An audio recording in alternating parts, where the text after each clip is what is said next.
منزل کتاب پڑھنا کیسا ہے؟ مفتی صاحب میری امی منزل کتاب پڑھتی ہیں تو کیا یہ اس کتاب کو پڑھنا چاہیے یا نہیں؟ دیکھیں منزل ایک کتاب ہے چھوٹی سی پتلی سی، اس کو بہت ساری خواتین پڑھتی ہیں۔ اس ٹائم میں یہ مان کے چلیں کہ 50% عورتیں جن کے وظائف میں اور جن کے عملیات میں منزل کتاب شامل ہے اور وہ اس منزل کتاب کو پڑھتی ہیں۔ تو منزل پڑھنا جائز ہے یا ناجائز ہے، یا اس میں کون سی چیزوں کو پڑھنا چاہیے، یا اس کا کون سا طریقہ ہونا چاہیے؟ یا بعض لوگ یہ سمجھتے ہیں کہ ہمیں منزل پڑھنے کے لیے یا کوئی وظیفہ پڑھنے کے لیے ہمیں کسی عامل سے اجازت لینی پڑے گی، کسی عالم سے اجازت لینا پڑے گی، تو اس کی سرپرستی میں رہ کر ہم منزل پڑھ سکتے ہیں۔ دیکھیں سب سے پہلے میں ایک بات آپ کو بتلا دوں کہ جو قرآن ہے، قرآن سے بڑی کوئی چیز ایسی نہیں ہے۔ جو قرآن کی فضیلت ہے، قرآن کی جو اہمیت ہے، ایسی اہمیت اور فضیلت والی دنیا کی کوئی چیز نہیں ہے۔ اور ظاہر سی بات ہے کہ آپ چاہے سورہ یاسین، سورہ ملک یا منزل جو بھی چیزیں پڑھیں، ان میں منزل میں اکثر و بیشتر جو آیات ہیں وہ قرآن مقدس کی ہیں۔ تو اگر قرآن پڑھنے کے لیے تو آپ نے کبھی نہیں سنا ہوگا کہ کسی عامل سے اجازت آپ کو لینا پڑے گی کہ آپ جب قرآن پڑھ سکتے ہیں، بالکل نہیں۔ آپ کو جب چاہیں آپ قرآن پڑھیں، جتنا پڑھنا چاہیں پڑھیں۔ بلکہ آقا علیہ الصلوۃ والسلام نے تو یہ ارشاد فرمایا کہ جس کے دل میں کچھ قرآن نہ ہو وہ ویران مکان کی طرح ہے۔ آپ صلی اللہ علیہ وآلہ وسلم نے ارشاد فرمایا جس طرح سے لوہے میں زنگ لگ جاتا ہے، اسی طریقے سے دلوں میں بھی زنگ لگ جاتا ہے۔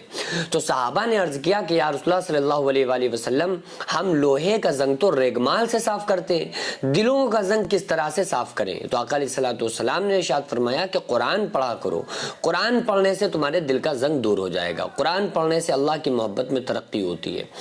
تو قرآن جیسا عمل جو دنیا میں اس سے بڑا کوئی وظیفہ کوئی عمل نہیں ہو سکتا، تو اس کے لیے جب کوئی اجازت نہیں ہے تو اور جو ہم وظائف وغیرہ یا عمل وغیرہ عمل کے طور پر پڑھ رہے ہیں، یعنی کہ وہ کسی کو قبضے میں کرنے کے لیے نہیں، ایسے ہی آپ پڑھنے بیٹھ جائیں کہ بھائی چلو ہمیں منزل پڑھنا ہے، سورہ یاسین پڑھنا ہے، سورہ رحمان پڑھنا ہے، تو آپ جتنا چاہیں جب چاہیں جیسے چاہیں پڑھ سکتے ہیں۔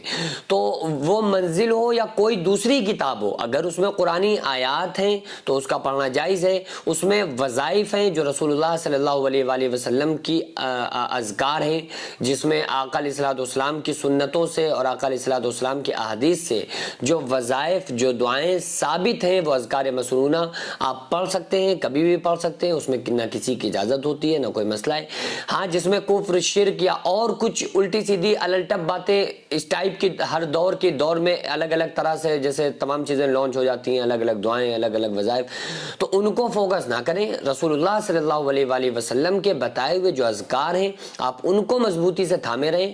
منزل میں قرآن کی آیات ہوتی ہیں، اس میں اذکار مسنونہ ہے، تو بالکل آپ پڑھ سکتے ہیں، کوئی پرابلم نہیں ہے۔ جو مدرسہ آپ دیکھ رہے ہیں یہ لیڈیز مدرسہ ہے، جس کی زمین کو میں نے اپنا کھیت بیچ کر جس کو خریدا اور 1 منزل تک بنانے کا فی الحال ارادہ ہے، انشاءاللہ بنا لوں گا، لیکن اس کے بعد اس میں کروڑوں روپے کا خرچ ہے۔ آپ لوگوں سے گزارش ہے زیادہ سے زیادہ اس میں تعاون کریں، اللہ تبارک و تعالیٰ اس کا اجر آپ کو 70 گنا آخرت میں، 10 گنا دنیا میں، اور مرنے کے بعد قیامت تک اللہ تعالیٰ اس کا ثواب آپ کو عطا فرمائے گا۔